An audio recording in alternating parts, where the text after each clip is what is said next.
Hi, my name is Kelly Segrist. The Florida Dissent Decree makes sure that students are not disciplined because of their use of language other than English.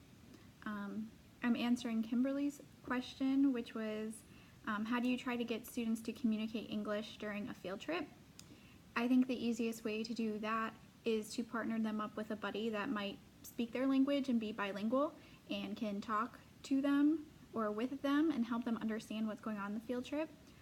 If it's a field trip, say to like a museum, maybe standing next to the student and asking them to read different signs and things in English and seeing how they do that way, I think would be a great way to try and get them to speak more English and maybe get more comfortable with speaking English. My two what ifs. My first one is what if you set criteria for a trip that might not be attainable for an ELL student, such as grades or GPA. I know in my class I have over 160 kids, so every time we go on a field trip, not all of them can go, and I try to put limits on it, maybe only students with an A or only students with a limited amount of referrals, things like that.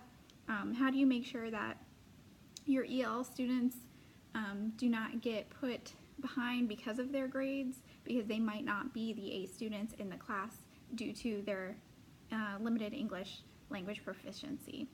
My second one is, how would you handle a student who disrespects or talks back to you during a field trip in their language so you don't really know what they're saying?